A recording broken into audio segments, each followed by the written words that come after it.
एक मुख्यमंत्री और महंत के रूप में नहीं, बल्कि एक योगी और साधक की भूमिका निभाते हुए किस तरह योगी आदित्यनाथ ने एक मरणासन्न शरीर में प्राण फूंक दिए, यह सत्य कथा सुनकर आप हैरान रह जाएंगे, वह भी स्वयं योगी के मुंह से। जो आप सुनने जा रहे हैं वह कोई राजनीतिक भाषण नहीं, बल्कि योगी आदित्यनाथ के हृदय की गहराइयों से निकला एक दुर्लभ प्रवचन है, जिसमें उन्होंने यह भी स्पष्ट किया है कि मोक्ष का मतलब मुक्ति नहीं, बल्कि कुछ और ही है। इस व्याख्यान में योगी आदित्यनाथ ने मोक्ष, सिद्धि, योग, ध्यान, आयुर्वेद, स्वास्थ्य, धर्म, आध्यात्म, साधना, गुरु परंपरा, बाबा गोरखनाथ सहित नाथ पंथ के अन्य गुरुओं, अष्ट सिद्धि आदि जैसे कई विषयों को आम भाषा में समझा दिया है।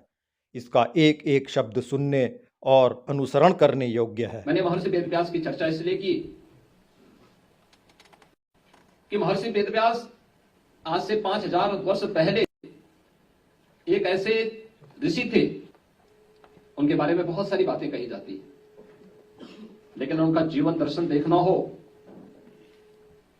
तो मुझे लगता है कि आपको भी भारत की परंपरा और भारत की व्यवस्था पर इस बात पर गौरव की अनुभूति होगी कि वास्तव में कितनी दिव्य चेतना और दिव्य ज्ञान की भूमि रही है। उनका पूरा नाम कृष्ण द्वैपायन व्यास था। उन्होंने कुरुवंश की 8 पीढ़ियों का नेतृत्व किया। आप सोचिए, राजवंश की परंपरा में एक पीढ़ी 50 से 60 वर्ष शासन कर रही होगी। 8 वंश का मतलब कम से कम 200, 250 या 225 वर्ष तक तो उन्होंने जीवित रह करके एक रिकॉर्ड बनाया होगा। क्या दुनिया के अंदर आज के दिन पे कोई 225 या 250 वर्ष जीवित रह रहा है क्या? लेकिन अकेले महर्षि वेदव्यास को ये हो जाता है। लेकिन जो श्रीमद् भागवत महापुराण आज भी कोटि कोटि भारतवासियों को, जब हम मुक्ति की बात करते हैं, एक मोक्ष ग्रंथ की बात करते हैं, तो श्रीमद् भागवत महापुराण की कथा होती है। श्रीमद् भागवत महापुराण की कथा सुनाई जाती है। मोक्ष का मतलब, मुक्ति का मतलब जो व्यक्ति मर गया है उसकी मुक्ति के लिए नहीं होता है। मुक्ति का मतलब सफलता के चरम तक पहुंचना। मोक्ष का मतलब जिसके आगे का मार्ग नहीं, कोई विकल्प नहीं, यानी सफलता की उन ऊंचाइयों को प्राप्त करना। और श्रीमद् भागवत महापुराण वही ग्रंथ है। महाभारत युद्ध के बाद उन्होंने एक महाग्रंथ को रचा था, महाभारत की रचना की थी। महाभारत जैसा, कहते हैं महाभारत जो महाकाव्य है, प्रबंध काव्य है। मूल महाभारत के उसमें 20,000 श्लोक रचे गए थे। पढ़ करके फिर अलग अलग कालखंड में आज 1 लाख से अधिक श्लोक उसमें माने जाते हैं। भारतीय मनीषा ने धर्म के अर्थ को केवल उपासना विधि तक सीमित नहीं रखा, इसको बहुत व्यापक दिया, बहुत व्यापक स्वरूप दिया है। व्यापक स्वरूप का मतलब धर्म को उन्होंने एक विराट परिप्रेक्ष्य में लिया है। कर्तव्य, सदाचार और नैतिक मूल्यों के उस प्रवाह को, जिस पर व्यक्ति और समाज का जीवन टिका हुआ हो, उस विशिष्ट जीवन पद्धति को धर्म के रूप में भारतीय मनीषा ने स्वीकार किया है। यानी केवल उपासना विधि नहीं। और इसीलिए किसी भारतीय के लिए, किसी हिंदू के लिए आवश्यक नहीं कि वो मंदिर जाएगा तभी हिंदू कहलाएगा, नहीं, आवश्यक नहीं। वो जाए या ना जाए, वह किसी विशिष्ट ग्रंथ को माने, यह भी आवश्यक नहीं है। यानी धर्म के विराट स्वरूप को वास्तविक परिप्रेक्ष्य में अगर किसी ने समझा है तो भारतीय दृष्टि है। और उस व्यापक दृष्टि को लेकर के, यानी कर्तव्य, सदाचार और नैतिक मूल्यों के पर्याय को ही धर्म माना उन्होंने। आप सोचिए, यानी हम अकर्मण्यता को धर्म नहीं मानते, पतित व्यक्ति को धार्मिक नहीं मानते,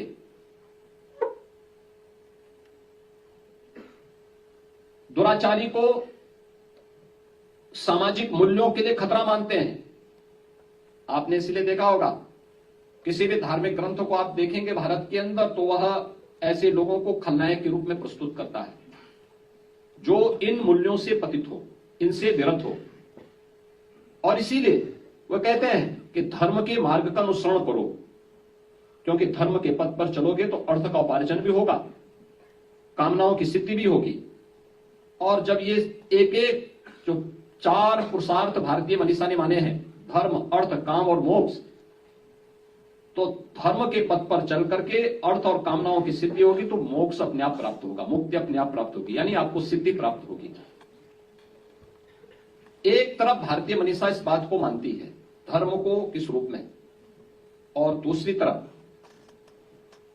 यह भी बोलती है कि शरीर माध्यम खलु धर्म साधनम, यानी धर्म के जितने भी साधन हैं, चाहे वह धर्म हो, अर्थ हो, काम हो, मोक्ष हो, ये सभी स्वस्थ शरीर से ही संभव हो सकते हैं। यानी अगर शरीर रुग्ण है तो भारतीय मनीषा कहती है कि फिर आप किसी भी पुरुषार्थ को प्राप्त नहीं कर सकते। तो भारतीय मनीषा की दृष्टि और उसकी व्यापकता को आप इसी से पहचान सकते हैं। आयुर्वेद, योग, ये उसी से जुड़े हुए हैं जो भारतीय मनीषी की एक व्यापक साधना और सिद्धि का एक चरम उत्कर्ष रूप आज भी देखने को मिलता है, और इससे पहले के कालखंड में तो वही था। जब हम आयुर्वेद की बात करते हैं तो आयुर्वेद कहता है कि जो चराचर जगत है ये 5 भूतों से बना हुआ है, और उन्हीं 5 भूतों से हमारा शरीर भी बना है, अलग कुछ भी नहीं है। और महायोगी गोरखनाथ जी भी कहते हैं पिंड माही ब्रह्मांड समाया है, यत पिंडे तत् ब्रह्मांडे, यानी जो कुछ भी इस ब्रह्मांड में वही हमारे इस पिंड, इस शरीर में है। इस शरीर में पूरा ब्रह्मांड समाया हुआ है। गोरखनाथ जी का जो क्रियात्मक योग है वह भी, नाथ पंथ से जुड़ा हुआ क्रियात्मक योग है वह भी इस पूरे ब्रह्मांड के जुड़े हुए उन सभी रहस्यों को इस शरीर के अंदर ही देखने का काम करता है, उसी में ढूंढने का काम करता है। सिद्धि की पराकाष्ठा पे पहुंचा हुआ एक योगी ज्ञान की खोज में कहीं बाहर नहीं भटकता, अपने अंतःकरण को ही टटोलने का काम करता है, उसी अंतःकरण में ही ज्ञान के उस रहस्य को ढूंढने का प्रयास करता है। 5 भूतों से जुड़ी हुई इस सृष्टि को इस शरीर के अंदर देखना, और उसी में आयुर्वेद इस बात को कहता है कि जो 5 भूत हैं इनका कारण फिर शरीर की रचना के साथ जुड़ती है वात, पित्त और कफ का एक निश्चित समन्वय शरीर की जीवंतता को बनाता है। लेकिन जब भी उसमें विसंगति आएगी तो व्यक्ति उस विकार से संबंधित रोग से रुग्ण होगा।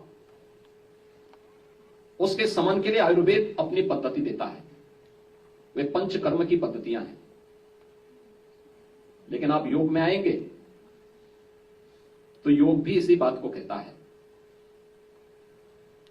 योग में आप किसी भी पद्धति में जाएंगे, आप हठ योग में जाएंगे, राजयोग में जाएंगे, ज्ञान योग में जाएंगे, लय योग में जाएंगे, प्रारंभिक पृष्ठभूमि सबकी एक जैसी है, एक जैसी है, कोई भी एक दूसरे से अलग नहीं है। इसकी प्रारंभिक पृष्ठभूमि ही शुरू होती है नियम और संयम से।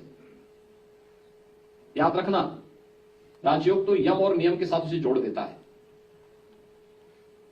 हठ योग उसे खटकर्म के साथ जोड़ देता है। अगर आयुर्वेद में 5 कर्म है तो हठ योग में यही खटकर्म है, 6 कर्म है, धोती, बस्ती, नेति, नौली, त्राटक, कपालभाति। और इन सभी क्रियाओं को आपस में जोड़ने के लिए, लेकिन उसकी आधारशिला क्या कहते हैं? आयुर्वेद भी कहता है कि जब भी देश, काल और परिस्थिति के कारण किसी एक वात, पित्त और कफ में विसंगति आती हो तो उसके समन के लिए आप पंचकर्म की कार्यक्रमों के साथ जुड़ सकते हैं। बस्ती है, धोती है, वमन है, विरेचन है, इन सभी क्रियाओं के साथ आप जुड़ सकते हैं। लेकिन योग भी, हठयोग भी इस बात को कहता है, उसके लिए भी निश्चित नियम है। उनका पालन कोई व्यक्ति करेगा तो उन विकारों से, जो देश काल और परिस्थिति के कारण, ऋतु चक्र के कारण जो विकार होते हैं, उन विकारों से हमें मुक्ति मिल सकती है। वातस कफ से जुड़ी हुई या पित्त से जुड़ी हुई कोई विकार है तो ये जितने भी खटकर्म योग के हैं, इन सब से मुक्ति मिल सकती है। और स्वस्थ शरीर अगर आपका है तो योग की क्रियाएं हो या आयुर्वेद की पद्धति,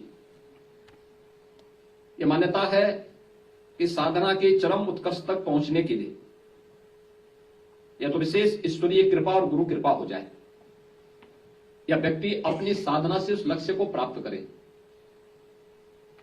या औषधियों से उसको प्राप्त करे। दिव्य औषधियां भी इसमें कारक होती हैं। लेकिन समय के अनुरूप हम लोग उससे च्युत होते गए, उससे भागते गए। परिणाम क्या रहा? परिणाम आज हम सबके सामने है। जैसे हमने भारत की ज्ञान की धरोहर को गौरव की बजाय उसके साथ उससे एक दूरी बनानी प्रारंभ की।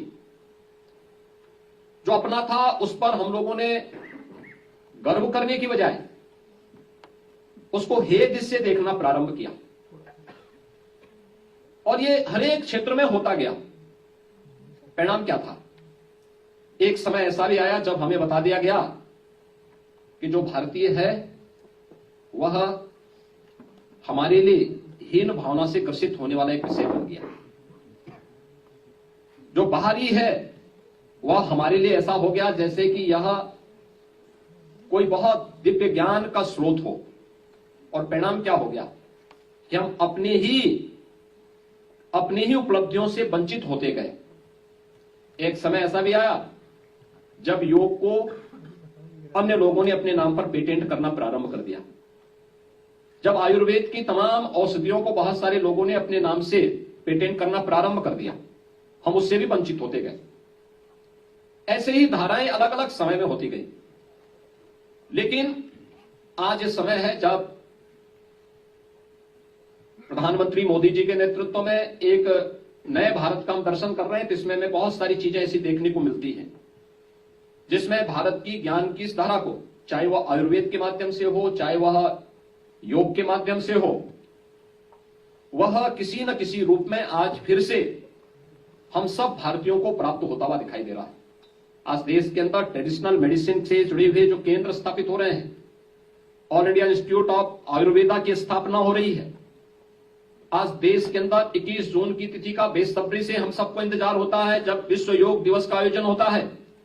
तो केवल भारत ही नहीं, दुनिया के तमाम देश उस विधा के साथ जुड़ करके भारत की ज्ञान की परंपरा के प्रति कृतज्ञता ज्ञापित करते हैं।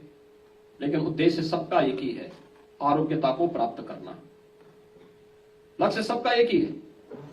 और अगर आपका स्वस्थ शरीर है तो स्वस्थ शरीर में आप वह सब कुछ प्राप्त कर सकते हैं जो मैंने पहले कहा कि शरीर माध्यम खलु धर्म साधनम। धर्म के जितने भी साधन हैं वह एक स्वस्थ शरीर से ही संभव हो सकता है। लेकिन हम सबको इस बारे में ध्यान रखना होगा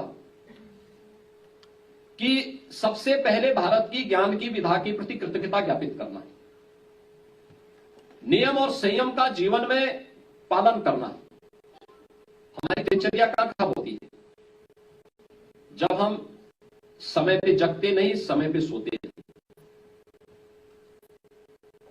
समय पे जगते नहीं, समय पे सोते नहीं। हमारे एक बहुत वरिष्ठ पदाधिकारी थे, आज से 4 वर्ष पहले की घटना है। उत्तर प्रदेश विधानसभा के संचालन के साथ उनको जुड़ना था, लेकिन उनका स्वास्थ्य अचानक ऐसा लगने लग गया कि वह अब तबियत उनकी खराब हुई तब हुई। हमारे एक मंत्री मुझसे बोले, कहा कि उनका तो लगता है स्वास्थ्य ठीक नहीं है, कैसे होगा? तो मैं अचानक सत्र के दौरान उनके चेंबर में गया। मैंने देखा कि अपने चेयर में ऐसे लुढ़के हुए थे, तो मैंने उनके सिर पे हल्के से वो किया, उनके आगे बोले, मुझे देखा तो खड़े होने का प्रयास कर रहे थे लेकिन खड़े नहीं हो पा रहे थे। मैंने कहा, आपका तबियत खराब है? उन्होंने कहा, तबियत कुछ खराब है। मैंने कहा, क्या सत्र विधानसभा का सत्र चल पाएगा? आप चला पाएंगे या हमें कोई वैकल्पिक व्यवस्था करनी है? उन्होंने कहा, नहीं मैं प्रयास तो करूंगा, लेकिन मैंने कहा, आपका स्वास्थ्य ठीक नहीं। मैं बैठ गया। मुझे देखे थोड़ा उनके सामने एक वाई, उनकी चेतना थोड़ा सा जागृत होती मुझे दिखाई दी। मैं बैठा वहां पे। मैंने कहा, अच्छा बताइए आप कितने बजे जगते हैं? उन्होंने कहा, देखिए विधानसभा चल रही है तो 10 बजे सो के उठता हूं। और मैंने कहा, वैसे? कहा 12 बजे। हमने कहा 12 बजे आप सो के उठेंगे तो तब तो आपको मर जाना चाहिए। तो वो मुझे देखे, तो फिर मैंने कहा, वे सोते कितने बजे हैं? कहा रात्रि को 2 बजे 3 बजे। तो मैंने कहा, 2 बजे 3 बजे सोने का कोई समय होता है? मैंने कहा, देखिए आप अगर जीवित रहना चाहते हैं तो आप बहुत देर करेंगे, बहुत ज्यादा अगर आपको लेट हुई तो 11 बजे तक आप सो जाया करिए और धीरे धीरे करके कम करिए। पहले दिन 12 बजे सोइए, फिर उसको 11:30 करिए, फिर 11 बजे करिए, फिर 10:30 करिए, फिर 10 बजे करिए और 10 बजे तक हर हाल में सो जाइए। उन्होंने कहा, मुझे लिखने का काम करना होता है। मैंने कहा, लिखने पढ़ने का जो भी काम करना होता है उसके लिए आप ब्रह्म मुहूर्त में करिए काम। सुबह रात को जल्दी सोइए और सुबह जल्दी जगिए।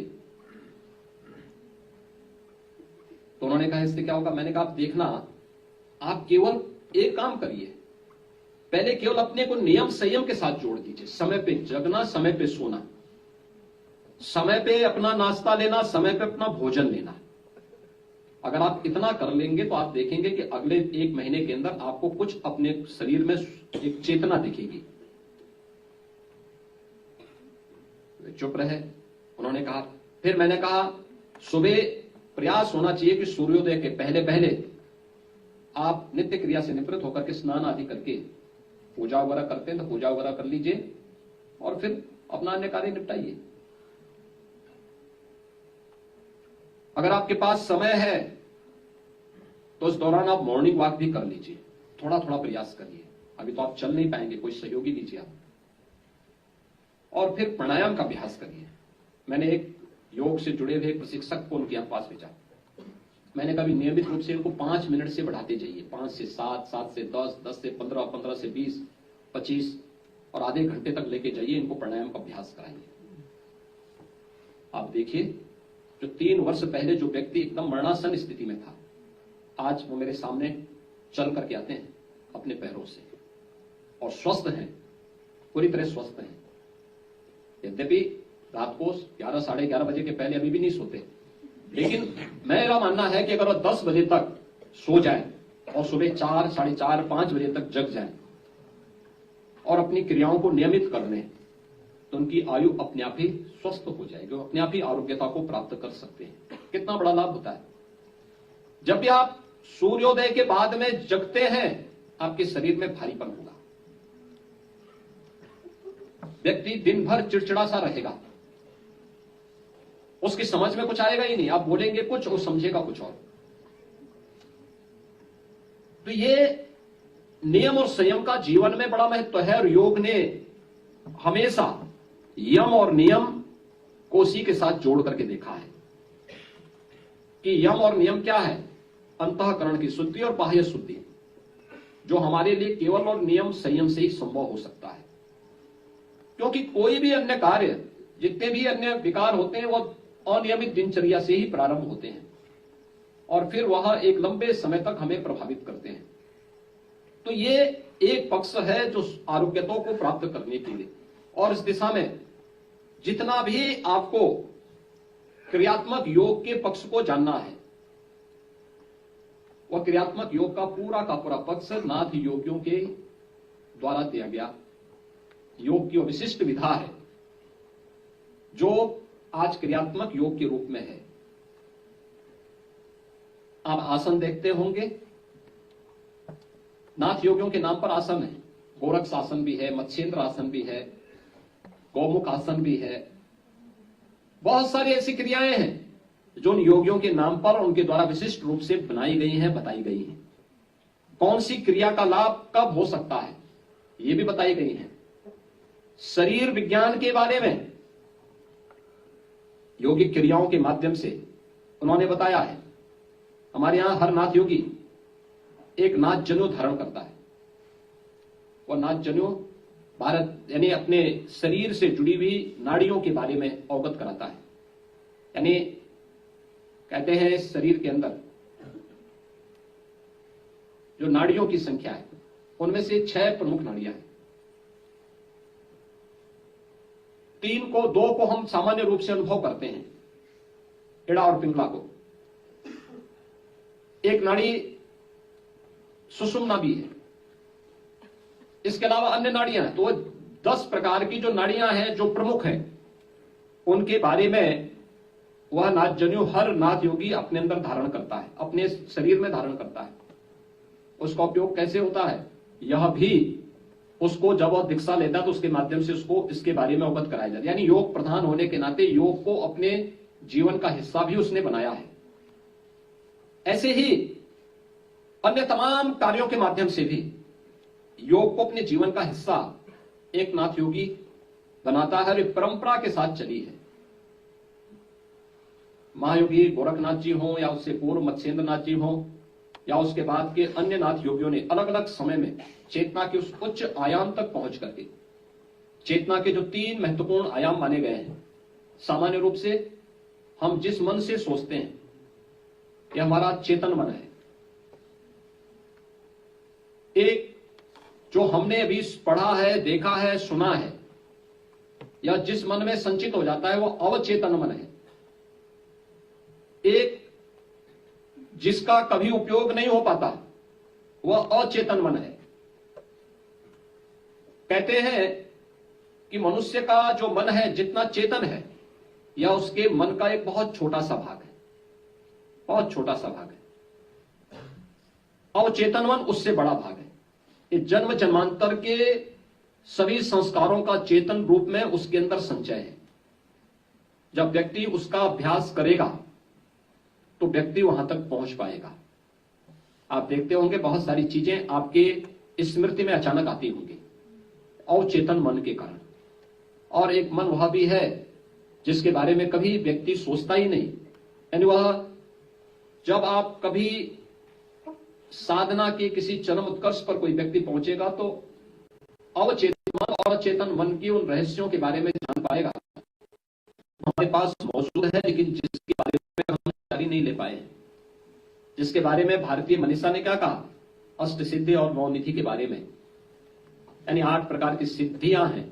उन सिद्धियों को प्राप्त करने का माध्यम भी कहीं और नहीं बल्कि हमारी ये काया है, हमारा ये शरीर है। लेकिन साधना के माध्यम से, सिद्धि के माध्यम से, प्रयास के माध्यम से हम उसको प्राप्त कर सकते हैं। उसका एक छोटा सा प्रयास लोग क्या कहते हैं कि अवचेतन मन के संचित कर्मों के बारे में अगर हमें जानकारी लेनी हो तो इसकी शुरुआत कहां से करते हैं। आप रिवर्स गियर में आए।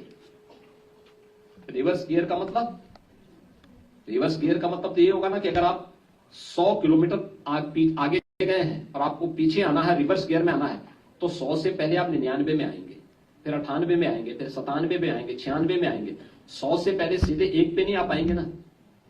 तो आपको रिवर्स गियर में आना पड़ेगा। रिवर्स गियर का मतलब 1 दिन पहले, फिर 2 दिन पहले, फिर 3 दिन पहले, फिर 1 सप्ताह पहले। यानी एक दिन पीछे करके और एक दिन पीछे आने के लिए आपको एक घंटे को आधार बनाना पड़ेगा। इस घंटे मैंने क्या किया था, इस घंटे को क्या, उसको स्मरण करने की आदत अगर आप डालेंगे, एक करके डालेंगे, लंबे समय तक आप डालेंगे तो आप अपने अवचेतन मन को जागृत करने में सफल हो सकते हैं।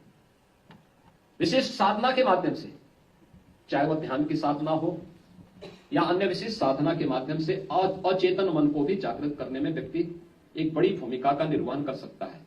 यानी इस सुपर कंप्यूटर से भी आगे का कंप्यूटर आपके पास मौजूद है लेकिन उसका कभी उपयोग नहीं कर पाया कोई व्यक्ति।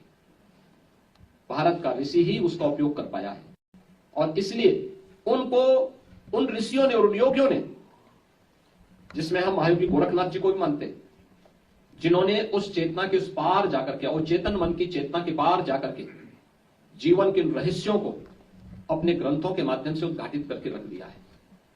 और उस दृष्टि से जब हम करते हैं तो उन्होंने कहा चेतना के उस पार जाने के लिए सामान्य व्यक्ति के लिए ध्यान की साधना में बैठना बहुत कठिन होता है, क्योंकि मन तो आपका बहुत चंचल होता है। तो उसके लिए उन्होंने कहा कि सामान्य व्यक्ति के लिए अपने मन को नियंत्रित करना कठिन है। उसके लिए उन्हें क्या करना चाहिए? उसके लिए उन्होंने कहा कि देखो, जीने के लिए प्राण आवश्यक है। तो प्राण के लिए उन्होंने कहा कि प्राणायाम की साधना के माध्यम से अपने प्राणों को अपने मन की वृत्तियों के साथ तारतम्य स्थापित करना है, उसको जोड़ना, उसके साथ जोड़ना है। आप तारतम्य स्थापित करेंगे, आप देखेंगे एक समय आपका ध्यान कंसंट्रेट होगा, श्वास के साथ जुड़ता हुआ दिखाई देगा। और इसी को अलग अलग साधना पद्धतियों में अलग अलग नाम से लोगों ने जाना है। महायोगी गोरखनाथ जी ने इसको जपा जप कहा, महात्मा बुद्ध ने इसको एक दूसरी साधना के रूप में आगे बढ़ाने का काम किया। अलग अलग ऋषि मुनियों ने अलग अलग नाम से फिर इसको रेखांकित करके जीवन के उस चरम उत्कर्ष तक पहुंचने का काम किया था। चाहे वह जपा जप हो या विपश्यना हो, ये उसी अवचेतन और अचेतन मन को प्राप्त करने, उसको जागृत करने का एक महत्वपूर्ण माध्यम आपको एक उच्च श्रेणी पर, उच्च आयाम पर पहुंचा हुआ साधक प्रदान कर सकता है। यानी ये एक दूसरे के साथ जुड़े हुए हैं सभी, चाहे वह आयुर्वेद हो, चाहे योग हो और चाहे नाथ पंथ हो। इन तीनों पद्धतियों ने, तीनों व्यवहारिक पक्ष पर विश्वास करते हैं, तीनों ने जीवन की व्यवहारिकता पर विश्वास किया है। तीनों ने यह माना है कि पंच भौतिक शरीर इस ब्रह्मांड से अलग नहीं है, जो कुछ भी इसमें है वही इस काया में भी है, इससे अलग नहीं है, वो सब उसी का पार्ट है और उसी का हिस्सा होने के नाते हम उसको उससे अलग नहीं कर सकते। हमें उसके, और जो कुछ हम ब्रह्मांड में ढूंढ रहे हैं उसको अपनी इस काया के अंदर ढूंढेंगे तो हमें आसानी से वो प्राप्त हो जाएगा। आज का समय पंचकर्म का उपयोग जब हम करते हैं, तो पंचकर्म का उपयोग भी सामान्यतः शरीर में वात पित्त या कफ के कुपित होने या उसके असंतुलन को दूर करने में ये सहायक हो सके, इसमें ही हम उसका उपयोग कर पाते हैं। या फिर खटकर्म जो योग के हैं, इसमें भी उसका उपयोग शरीर से जुड़ी हुई उन विकारों को, चाहे वातज हो, पित्तज हो या कफ से जुड़ी हुई उन विकारों को दूर करने में उसका उपयोग किया जाता है। या फिर नाथ योगियों ने अलग अलग साधना के माध्यम से जो कुछ भी दिया, उसका उद्देश्य भी एक ही है। और जो मैंने आपको बताया कि सामान्यतः योग को हम अष्टांग योग के रूप में मान लेते हैं, नाथ योगियों की योग की साधना को हम हठ योग के रूप में मान लेते हैं और आयुर्वेद की पद्धति को पंचकर्म के रूप में मान लेते हैं। तो कोई भी अलग नहीं है, एक दूसरे के साथ ही सभी जुड़े हुए हैं। आयुर्वेद भी आपको नियम संयम का पालन करने के लिए प्रेरित करता है, उसकी आज्ञा देता है। योग भी आपको यम और नियम के साथ जोड़ने के लिए प्रेरित करता है। और नाथ पंथ की हठ योग की साधना भी नियम और संयम के साथ रहने के लिए, अगर योग की पराकाष्ठा पर पहुंचना है तो वहां तक पहुंचने के लिए उसकी एक प्रेरणा प्रदान करता है।